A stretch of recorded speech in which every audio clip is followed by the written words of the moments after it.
He didn't expect to snap like that, not in front of his boss, not in a meeting, not over something so small, but there he was, face flushed, jaw clenched, heart pounding like a war drum. The words were out of his mouth before he even realized what he'd said. And the silence that followed was deafening. Everyone stared.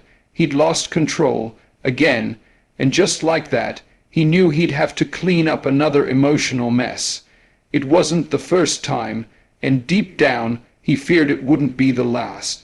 Most people walk around like they're sticking time bombs, unaware of just how fragile their calm really is. Smiles on the surface, but inside, pressure building. The smallest spark traffic, a rude comment, a bad day, and boom, it explodes. Anger, tears, withdrawal, overthinking. We like to think we're in control, but the truth is, most people are one emotion away from destroying something important. The real danger is that we've normalized emotional instability. We say things like "that's just how I am," or "I couldn't help it." But those are just stories we tell ourselves to avoid facing the truth. We've never been trained to deal with what we feel. From childhood, we're told not to cry, not to be angry, not to be too emotional. So we bottle it up, hide it, pretend it's not there, but it doesn't go away, it festers. And then it shows up when we least expect it.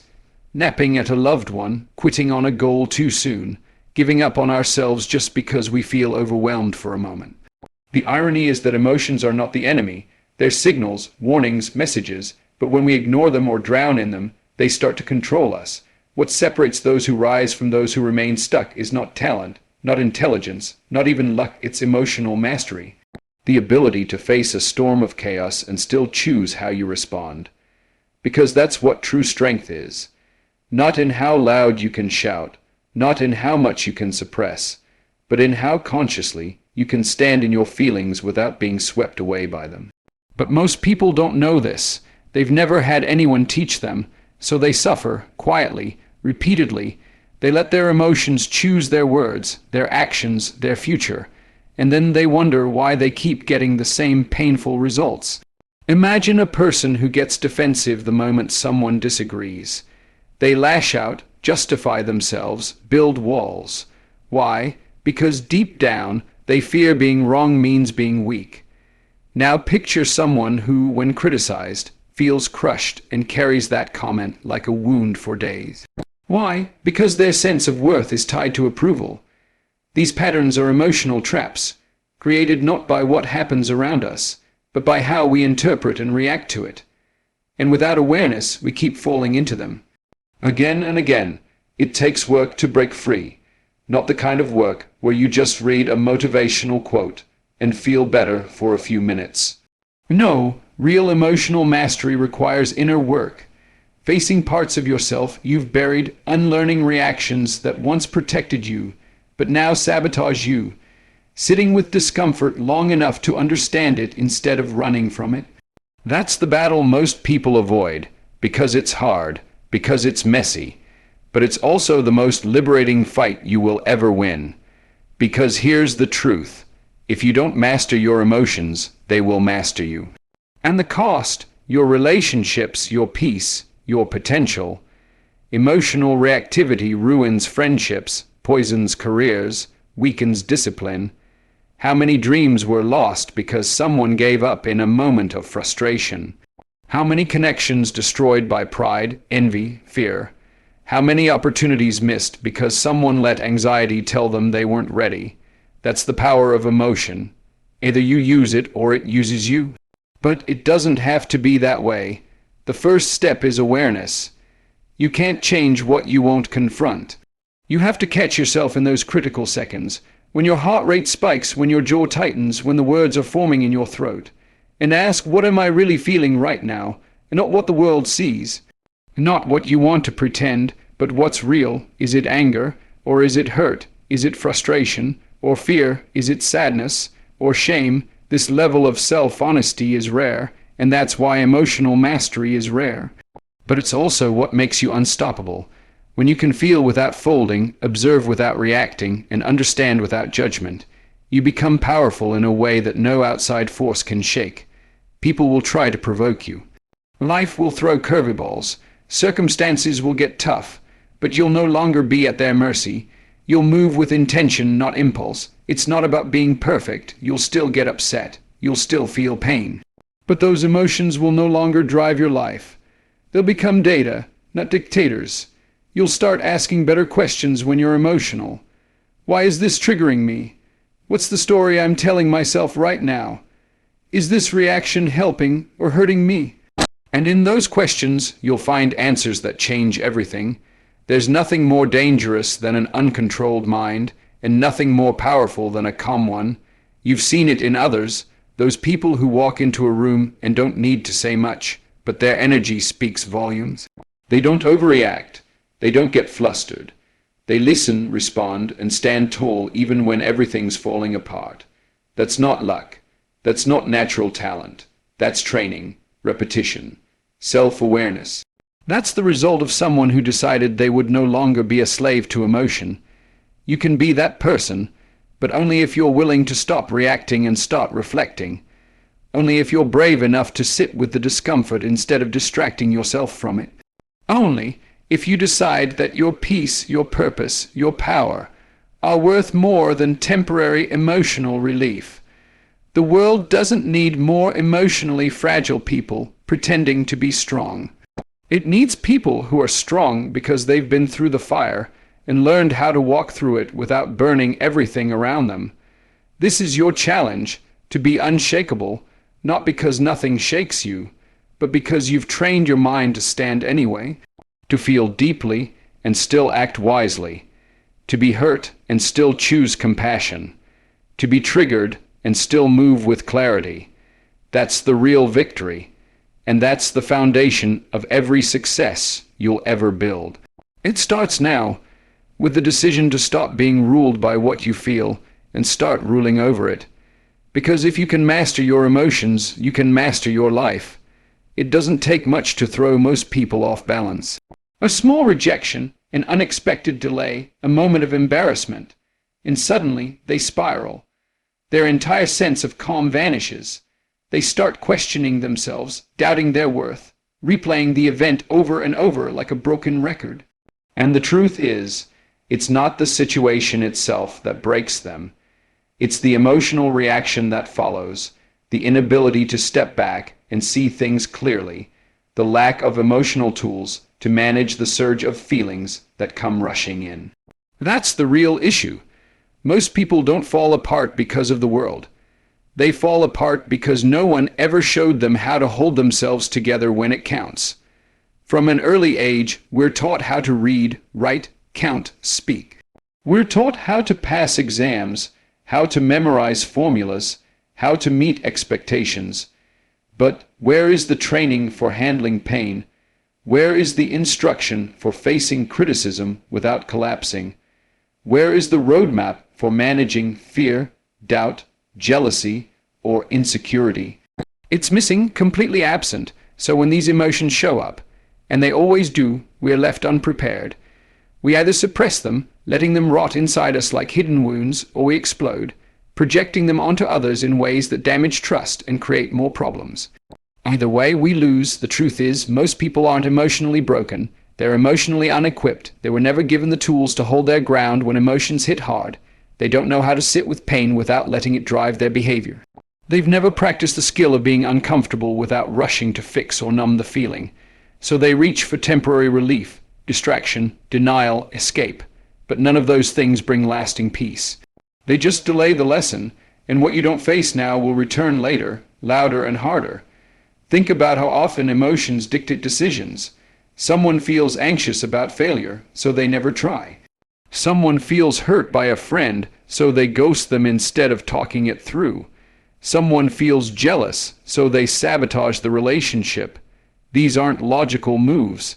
They're emotional reflexes, automatic reactions to discomfort. And unless you develop the skill to catch those patterns, they will run your life without you even realizing it. You'll think you're making choices, but really, your emotions are choosing for you. It's not enough to be smart or talented or driven if you can't handle emotional pressure. Because the moment things get hard, and they always do, your emotions will test you. You'll feel like quitting. You'll feel like snapping. You'll feel like escaping. And if you haven't trained for those moments, you'll give in. You will tell yourself stories like it wasn't meant to be, or I just wasn't ready. But deep down, you'll know the truth. It wasn't the challenge that beat you. It was your inability to manage what you felt during the challenge. That's why people sabotage their own progress. Not because they lack ability, but because they've never learned how to deal with the internal resistance that shows up along the way. The fear, the doubt, the insecurity. They hit a wall, and instead of climbing over it, they turn around, and that moment becomes a pattern, a habit, a cycle that repeats in different situations with the same result. Stuck, frustrated, confused, wondering why nothing ever seems to work out, wondering why they can never seem to stay consistent, stay calm, stay committed. It's emotional friction. That's the hidden enemy, the invisible resistance that wears you down slowly. And if you don't develop tools to deal with it, you'll keep burning out. You'll keep reacting in ways that cost you more than you realize. An outburst in a meeting that damages your credibility. A decision made in fear that keeps you small. A conversation avoided out of discomfort that slowly poisons a relationship. These are the subtle ways people self-destruct, and they rarely realize it until it's too late. And the worst part is, we live in a world that rewards reaction. Outrage gets attention, drama gets views, quick judgments feel satisfying. We're not encouraged to pause, reflect, and respond. We're trained to react instantly, but real strength isn't loud, it's quiet. It's in the pause before you speak. It's in the choice to stay grounded when you want to explode. It's in the ability to observe your feelings without becoming them. That's what most people are missing. Not motivation, not intelligence, but emotional regulation. Emotional regulation doesn't mean you don't feel. It means you know how to hold your feelings without letting them take over. It means you recognize when you're triggered, and instead of blaming others, you go inward. You examine what's really going on. You create space between what you feel and how you act. And that space, that's where growth lives. That's where peace is built. That's where true power begins. Most people are emotionally reactive because they've never practiced emotional awareness. They don't check in with themselves. They don't ask why they're feeling what they're feeling. They just react. But awareness changes everything. When you're aware, you can notice your triggers. You can observe your patterns. You can begin to question the automatic behaviors that keep leading you to regret. You can choose differently. You can interrupt the cycle. But awareness alone isn't enough. You need tools. Tools to calm your nervous system when it's overwhelmed. Tools to ground yourself in the present moment. Tools to shift your perspective when your mind is spiraling into worst-case scenarios. Without those tools, awareness can become paralyzing. You see the problem, but you don't know how to fix it. And that creates more frustration. The good news is, emotional tools can be learned. Breathwork, journaling, meditation, visualization, therapy, reflection. These aren't signs of weakness. They're practices of strength. They build the muscles of emotional stability. And just like physical strength, emotional strength grows with consistent effort. The more you practice, the more resilient you become. The more resilient you become, the less you get thrown off by life's inevitable chaos. And when you're emotionally resilient, you stop living in reaction. You stop giving your power away to circumstances, to people, to fear. You become grounded, clear, capable. You make better decisions. You communicate more effectively. You bounce back faster, and that changes everything.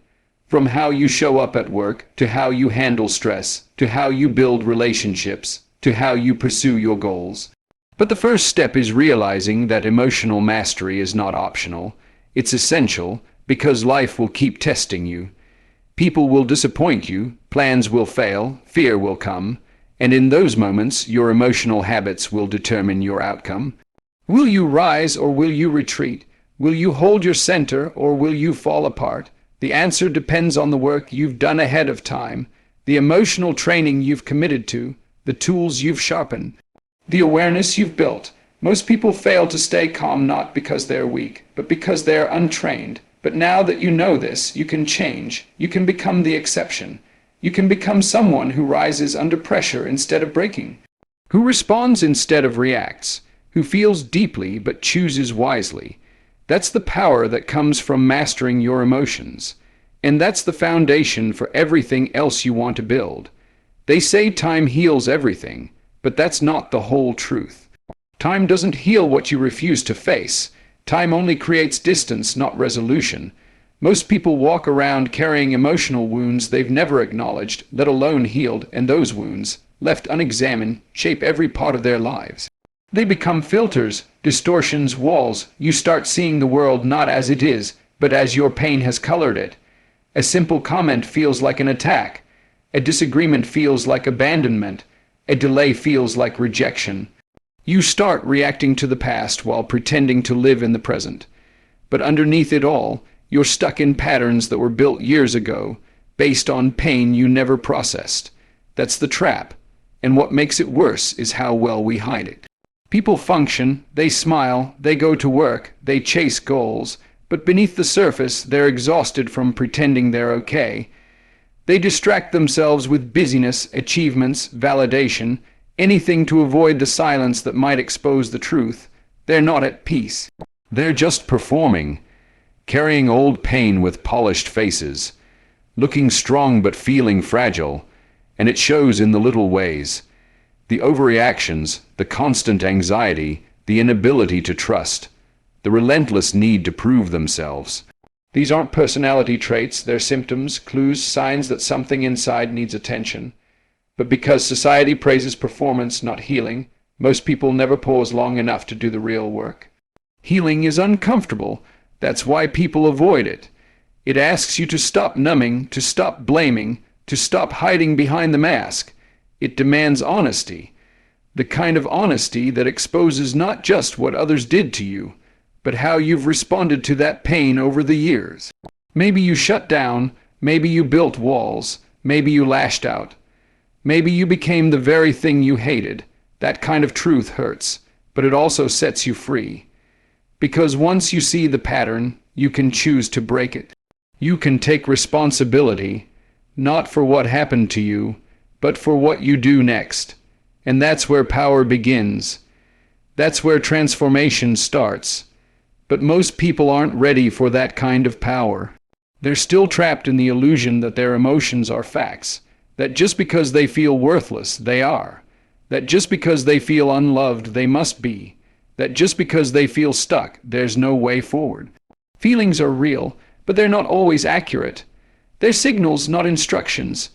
But if you don't know how to interpret those signals, you start living by them, letting them dictate your self-worth, letting them define your future, and over time, those emotional lies become your identity. You start calling yourself broken, insecure, a failure, but you're none of those things. You're just someone who hasn't yet learned how to separate emotional noise from truth. That's the turning point, the moment you realize your emotions are not the enemy. They're messengers. They're trying to show you where the work needs to be done. Anger shows you where your boundaries were crossed. Sadness shows you what you valued and lost. Fear shows you what matters to you. Jealousy shows you what you desire. These aren't weaknesses, they're invitations. But if you don't learn how to listen without judgment, you'll either suppress them or let them control you. And neither leads to peace. Most people try to skip the discomfort.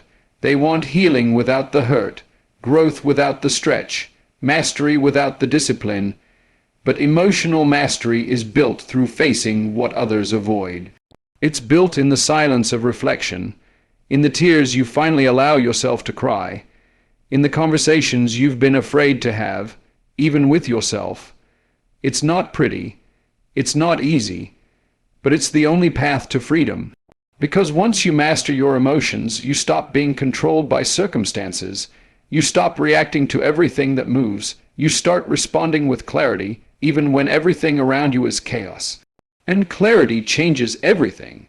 When your mind is no longer clouded by unprocessed emotion, you see options where before you only saw obstacles. You recognize patterns that used to be invisible. You catch yourself before you spiral. You become less fragile, more flexible. You stop taking everything personally. You stop living in defense mode. You begin to trust yourself, not because everything feels good, but because you've trained yourself to stay grounded even when it doesn't. That's what confidence really is. Not bravado, not ego, but deep emotional stability. But to reach that place, you have to be willing to let go of your old emotional stories. The ones that say you're not enough. The ones that say people always leave. The ones that say it's not safe to be vulnerable. These stories served you once. They protected you, but now they're limiting you. They're keeping you small, and every time you believe them, you reinforce the same cycle.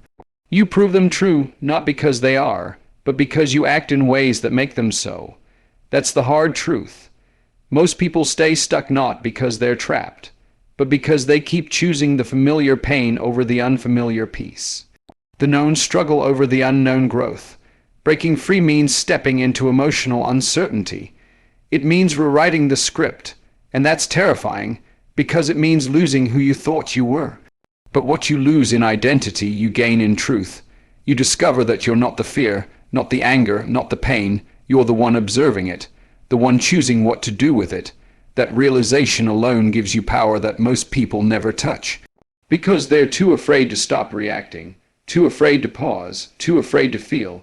But if you can stay in the pause, just long enough to breathe, to reflect, to ask yourself what's really going on, you begin to separate the moment from the meaning.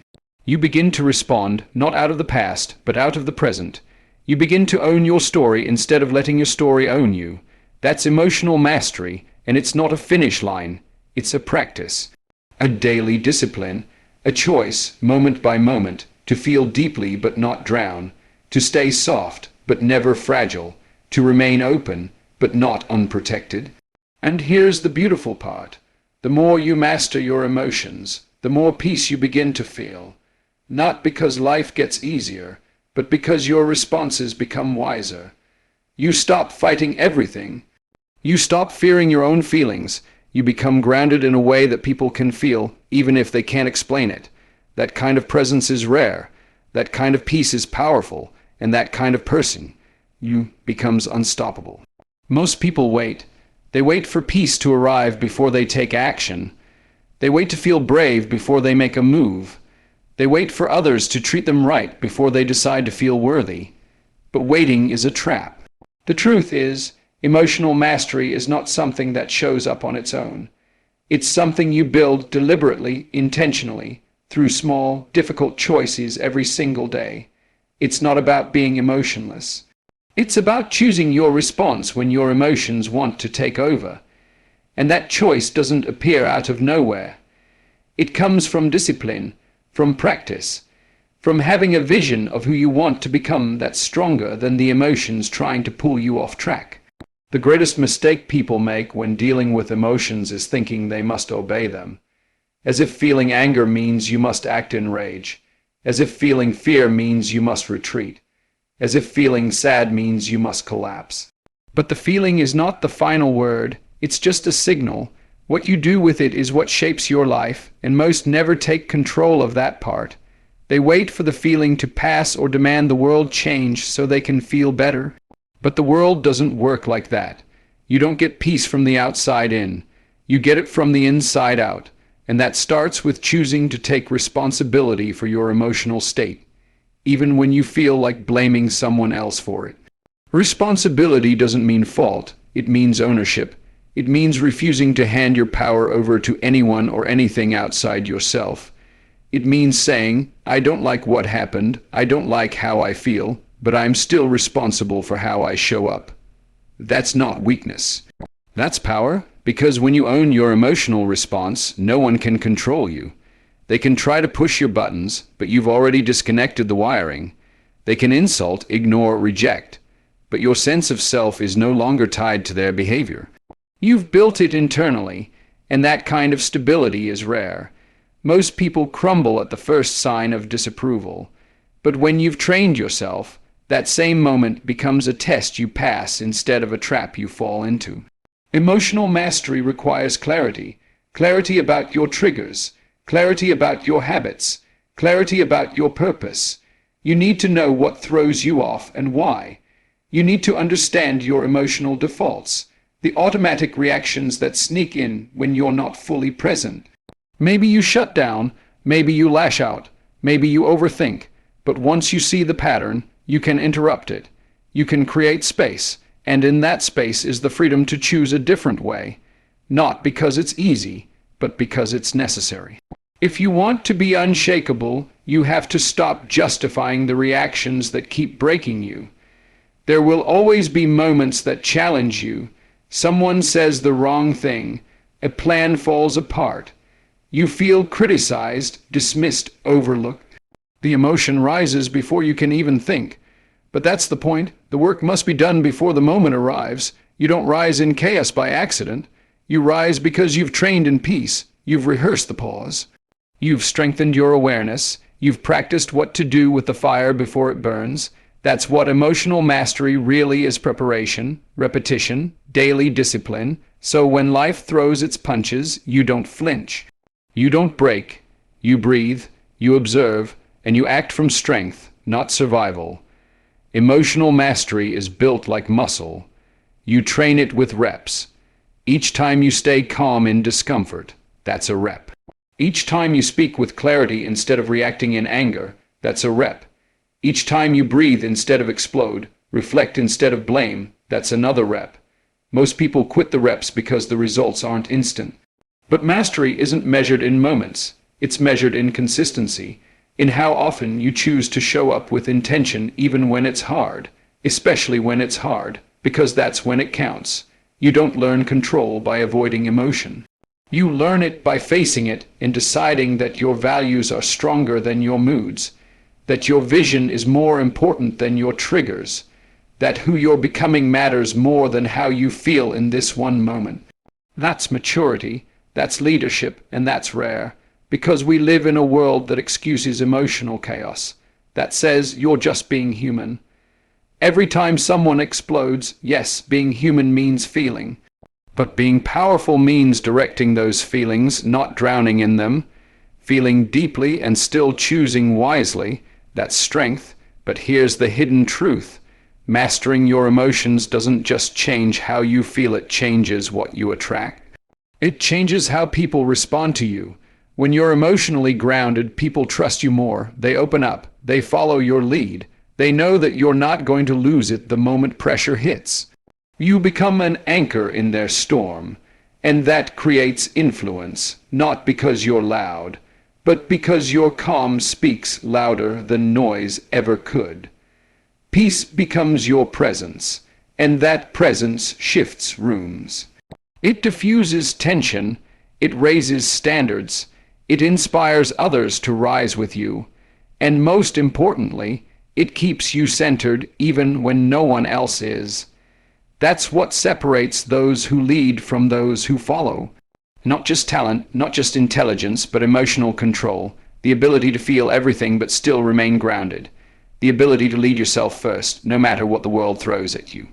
Most people never realize how powerful they could be because they never commit to this level of self-control. They chase shortcuts, they want hacks, but emotional mastery doesn't come from a trick. It comes from doing the work. From waking up each day and deciding to own your state, to challenge your excuses, to stop being at war with your own feelings and start using them as fuel, to build the kind of inner stability that doesn't depend on how others act, how perfect life is, or how smooth the road becomes. Real peace is not the absence of storms, it's the presence of strength during the storm, and when you live that way long enough, it becomes who you are. Not someone who needs the world to behave so you can be okay, but someone who stays okay regardless of how the world behaves. Someone who shows up with clarity in conflict, with grace in difficulty, with composure in chaos. And that doesn't just change your mood, it changes your life. It creates better decisions, stronger relationships, deeper fulfillment, because everything improves when your emotions stop running the show. This is the quiet revolution most people never start, the revolution of self, of choosing mastery over meltdown, of choosing growth over reaction. It's not easy, but it's worth it. Because once you've tasted what it's like to own your inner world, nothing else compares. You stop chasing control out there, and you start claiming it in here. And from that place, you become untouchable. Not because life stops being hard, but because you stop being shaken by it. And that is the real power most people spend their whole lives searching for but never find. Because they looked outside, when the whole time it was within them, waiting to be built.